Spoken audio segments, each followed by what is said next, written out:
आप लोग ममता दीदी का चेहरा देखो। चेहरा देखने से ही आप लोगों का मालूम हो जाएगा ममता दीदी का दिमाग में अभी डर घुस गया है। क्यों? उनको मालूम है पश्चिम बंगाल में इस बार बीजेपी का सरकार होने वाला है। लोग टीएमसी को गंगा में फेंकने वाला है, टीएमसी को गंगा में फेंकने वाला है। मैं हर सभा में बोलता हूं कि एक बार बीजेपी आने दीजिए, घुसपैठियों को पश्चिम बंगाल से लात मार मार के हम लोग निकालूंगा, लात मार मार के हम लोग निकालूंगा। देखो, हम लोग भारत का मुसलमान का खिलाफ नहीं हूं, हमारा खाली एक ही बात है, घुसपैठी नहीं आना चाहिए, घुसपैठी आना बंद होना चाहिए, बॉर्डर सील होना चाहिए। लेकिन ममता बनर्जी को क्या चाहिए? घुसपैठिया चाहिए, और घुसपैठिया का साथ ममता बनर्जी का इलू इलू है, आई लव यू है। और बिना घुसपैठिया चल नहीं सकता है। सुबह भी उनको घुसपैठिया चाहिए, रात भी उनको घुसपैठिया चाहिए। इसलिए घुसपैठिया का वोट से ही उनका सरकार बनते हैं, हमारा वोट से सरकार नहीं बनते हैं। किसका वोट से उनका सरकार बनते हैं? घुसपैठिया का वोट से उनका सरकार बनते हैं। इसीलिए ममता जी अगर बीएसएफ जमीन मांगते हैं कि बॉर्डर फेंसिंग के लिए हमें जमीन चाहिए, ममता जी बीएसएफ को जमीन नहीं देते हैं। इसलिए इनको घुसपैठिया चाहिए, और घुसपैठिया का साथ ही उनका इलो इलो है, आई लव यू है। हमारा साथ नहीं है। दिन रात बंगाल में हम असम में घुसपैठिया बंद करते हो तो बंगाल का रास्ता ये लोग खोल देते हैं। त्रिपुरा में बीजेपी का सरकार है, असम में बीजेपी का सरकार है। हम लोग सीमाओं बंद करके रखता हो, लेकिन पश्चिम बंगाल में सीमा ममता भी खोल के रखा है। एक बार बीजेपी आने दीजिए, सीमा में हम लोग फेंसिंग ऐसा बनाऊंगा कि जो भी सीमा क्रॉस करेगा उनको पहले इलेक्ट्रिसिटी का शॉक मिलेगा, पहले इलेक्ट्रिसिटी का शॉक मिलेगा, फिर वो पश्चिम बंगाल के अंदर में आएगा।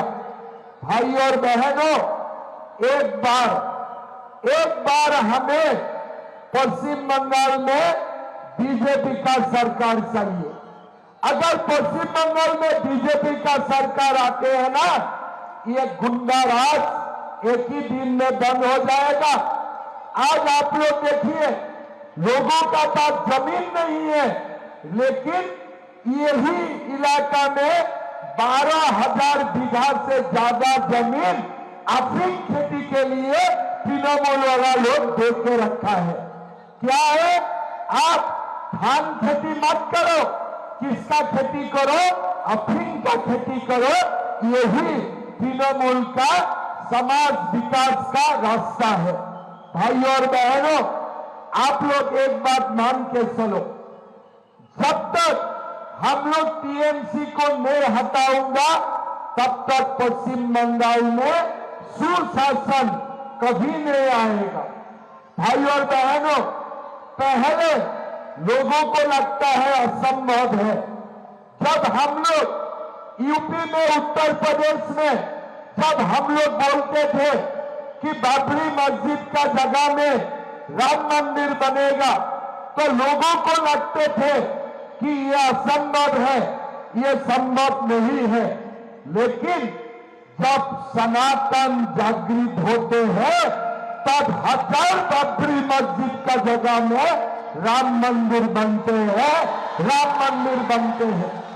और हम लोगों ने 500 साल बाद भी बाबरी मस्जिद का जगह में राम मंदिर बना के दिखा दिया। मैं जब बेंगलोर में आए तो मैंने नाम सुना कोई हुमायूं कबीर का, बोला है मैं बाबरी मस्जिद बनाऊंगा। अरे मस्जिद बनाओ, बाबरी मस्जिद क्यों बनाते हैं?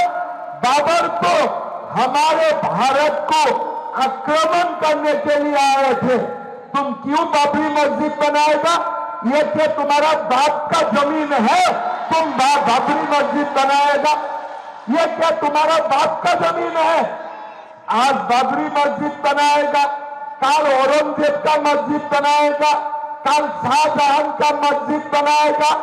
अरे भारत में मंदिर बनाओ, मस्जिद बनाओ, लेकिन बाबर को लेके मत आओ।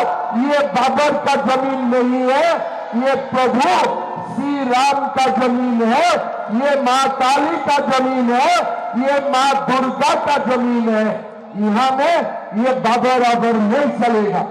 भाइयों और बहनों, जब तक टीएमसी का सरकार रहते हैं तब तक सब चलेगा, लेकिन जब टीएमसी का सरकार चला जाते हैं ना, साथ में ये बाबर लोग भी घर चला जाएगा, बाबर लोग भी वहां पर जाएगा। इसलिए बिना पुलिस ये लोग कुछ नहीं कर सकता है, पुलिस का शक्ति में ही ये लोगों का शक्ति है। आज ममता जी ने लाइसेंस देके रखा है कि जो खुशी हो करो, लेकिन एक बार बीजेपी का सरकार आएगा ना, ये टीएमसी का गुंडा लोग खुद का खुद पताल चला जाएगा, पताल चला जाएगा। आप देख के रखो, आप मेरा बात लिख के रखो। 10 साल पहले जब असम में भी कांग्रेस था, यही लोग दिन भर हल्ला करते थे, लेकिन जो दिन बीजेपी का सरकार आ गया, यही लोग पाताल का नीचे चला गया। आज ये लोग को कोई देखता भी नहीं है, वो लोगों का कोई सुनता भी नहीं है। भाइयों और बहनों, मैं असम में घुसपैठियों का पॉलिटिकली लास्ट 5 साल में टांग तोड़ के रख दिया हूं, और आगे 5 साल में मैं सारा घुसपैठियों का कमर भी तोड़ने वाला हूं। पहले टांग तोड़ा, इस बार मैंने कमर तोड़ने का कसम खा के रखा हूं। भाइयों और बहनों, एक बार त्रिपुरा, असम और बंगाल तीनों बीजेपी का शासन में आ जाते हैं ना, तब हमारा बंगाल सोनार बांग्ला बनेगा। ये घुसपैठी लोग खुद ब खुद हट जाएगा। भाइयों और बहनों, आप लोग खुद देखो, हमारा असम एक छोटा सा प्रदेश है, एक छोटा सा प्रदेश है। पश्चिम बंगाल असम से 4 गुना बड़ा प्रदेश है, लेकिन हम असम में सरकारी कर्मचारी को 7 पे कमीशन देता हूं, 50% डीए देता हूं। लेकिन पश्चिम बंगाल में सरकारी कर्मचारी को कितना परसेंट डीए मिलते हैं? 22% डीए मिलते हैं। आप लोग सोचो, एक गरीब और असम जैसा प्रदेश सरकारी कर्मचारी को 50% डीए देते हैं, लेकिन पश्चिम बंगाल जैसा बड़ा प्रदेश सरकारी कर्मचारी को 22% डीए देते हैं।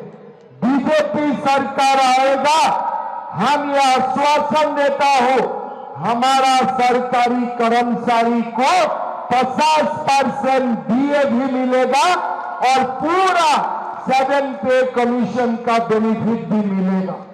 भाइयों और बहनों, आप लोग देखा है, पश्चिम बंगाल में एक समय पूरा देश का नौजवान को पश्चिम बंगाल काम देते थे, नौकरी देते थे, लेकिन आज पश्चिम बंगाल का हालत क्या है? कोई सरकारी नौकरी युवाओं को नहीं मिलते हैं। 26,000 उन्होंने नौकरी दिया, पैसा खा के नौकरी दिया, हाई कोर्ट ने नौकरी खारिज कर दिया।